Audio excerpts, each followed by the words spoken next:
Hi friends, this is your pal Scott, and today we're going to talk about Dungeons and Dragons, and we're going to talk about Taliesin Jaffe, player for Critical Role, one of the largest live-action play organizations in the world, and one of the richest men connected to Dungeons and Dragons, and something he just said on the D&D canon main feed right here on YouTube. So Daggerheart is down. Daggerheart has failed to manifest as a D&D killer. And we already know what it's going to be. It's going to be a nice solid also ran. Hey, is it going to beat Pathfinder? It's not going to beat D&D. We know that. It's finished. It's done, right?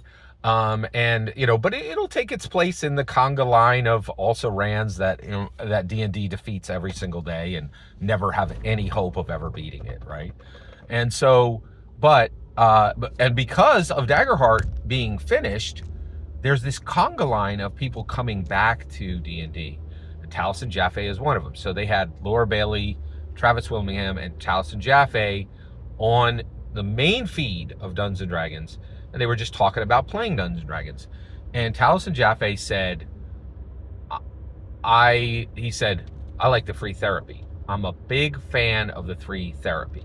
And it was like, ha ha ha ha, this is a joke, D&D is therapy. And you're like, is that a joke? I'm hearing that a lot from, I'm hearing the word therapy at Dungeons and Dragons a lot from Dungeons and Dragons main feed. Or okay.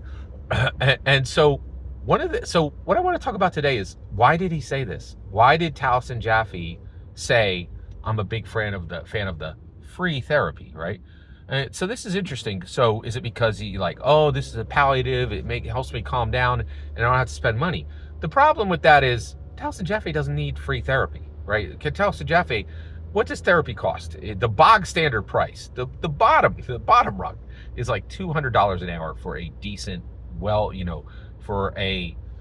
somebody who knows what they're doing and has the credentials and has a solid person in that space, right? $200 an hour. That's where it starts, right? It goes way up from there. I think you could easily be spending $2,000. So it's $200 to $2,000 an hour, right? Even at $2,000 an hour, he doesn't need to worry, right? Like Taliesin Jaffe is literally a millionaire, right? How do we know this? Because his projects are a line item on the richest man in the world's reports, right? Jeff Bezos reads about the work. We need to write another check to Taliesin Jaffe soon. How's that going? Yeah, so not only are we doing multiple seasons of Critical Role, Exandria, of Vox Machina, but now we're ordering additional. We're just determining the number of the spin-off show that we're gonna do, which is Mighty Nine, right? So he is making millions and millions. Professor Dungeon Master recently said that he gave an estimate from another source that he thinks last 4 or 5 years, Critical Role's been making $30 to $50 million a year, right? So Taliesin Jaffe does not need free therapy, right? He can pay for every single hour, and there's no limit to the amount of therapy he can get, right? So if he doesn't need this, why say it, right? That's a really good question, all right? And I think the reason why, here's my take. He can get therapy, right? But so why would you go to Dungeons and Dragons, or why would you even consider Dungeons and Dragons as therapy? Well, I think that it's the Bitcoin US dollar issue, right? The US dollar is the strongest currency in the world, and it's not by, and you hear these blah, blah, blahs. Oh, this currency is strong, get it strong. People get the US dollar, they get it in cash, they stuff it in mattresses.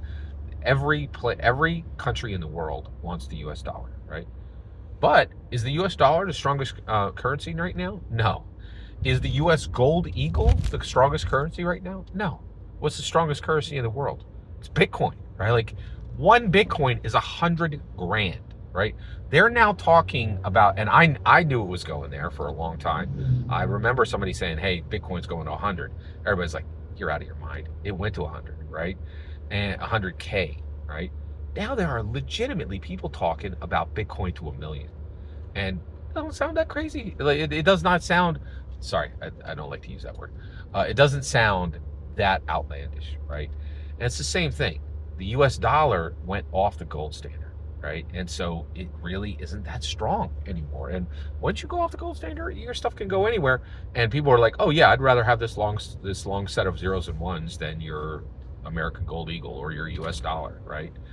And so, and it's the same thing here. I think one of the reasons why you're hearing people talking about Dungeons and Dragons as a therapy alternative is not because Dungeons and Dragons actually, I don't think Dungeons and Dragons is a therapy alternative, right? I don't think anybody should be using Dungeons and Dragons as therapy. What I think Dungeons and Dragons is useful for is cutting your deficiencies in half. You can fix your problems with Dungeons and Dragons, right? And they don't need to be mental or physical. It could be either, right? Like, I think Dungeons and Dragons is a powerful narrative identity tool that can be used to actually genuinely help people. Whereas I think a lot of people, and I think there's strong evidence of this, Anna Akana, absolutely love her content. I've watched her content for years. She will not shut up about her therapist, right? She talks about, she's like, hey, and she doesn't even hide it. She's like, this video is just me taking the thing I learned from my therapist 2 weeks ago and putting it into a different container and serving it up to you. And you're like, okay, great. Like, so you're fixed, right? But you've been going for 5-6 years. You're paying top dollar. You live in Hollywood. You have access to the best therapists, and it's making great progress, right? No, absolutely not. And Akana will tell you she struggles with the same issues she had 6 years ago, right? Like, and sometimes it seems worse, right? So these people who have access to the best therapists in the world, who have more than enough money to pay all the money they need to get exactly the care, they're walking away with questions. They're walking away with nothing, right? They feel better, but their core issues are not even remotely addressed. And so this is the issue. I think people are walking away from therapy feeling, oh, I got a big hole in my pocket, right? There's a lot less cash here, but there's not a lot more progress, right? And so I think then they're like, well, wait, when I sit down to Dungeons and Dragons, I feel happier. When I sit down to Dungeons and Dragons, I feel like I have solutions from the story that I didn't have before. When I sit down to Dungeons and Dragons, I feel like there's more me to me, right? It's expansive. It's beneficial, right? Like, it's everything they're looking for from therapy, but it's not therapy. It's something different. And frankly, I think it's something better, right? It's broader, it's more useful, it's more powerful, and it's not going to fix your mental health issues, right? What it's going to do is going to help you actually end deficiencies that you have, right? And it doesn't need to be on the mental side or the physical side. It's whatever is you. It's whatever's your identity. It's going to make you, it's going to help you create a better story and a better you, right? And it's genuinely, and it's serendipitously extremely powerful at that. Whereas therapy is aimed at doing that. And increasingly, people who have access and have the best in the world of it are walking away either being empty-handed or feeling empty-handed. And I think that is exactly, I think Taliesin Jaffe is just another Anna Akana. He has all the money in the world. He can go to anybody he wants to. He has access to the best therapists. He has access to therapists who will travel with him. He has access, right? But he's not feeling fulfilled. And I think that's where, in my humble opinion, and I think from the money he's spending, and I think that's where this joke is coming from, right? Because, you know, him saying I'm a big fan of the free therapy, it's literally a joke. He does not need free therapy, right? He can get the best he wants. He can get as much as he wants. He can pay as much as he needs to. Taliesin Jaffe has zero need for free therapy, you know, and so that is the source of this comment, in my humble opinion. Every single word you just heard is my humble opinion. Nothing more, nothing less. The important part is when I get to hear your humble opinion, when you get in the comments and send your traffic. Please consider subscribing and have a fetch millennium.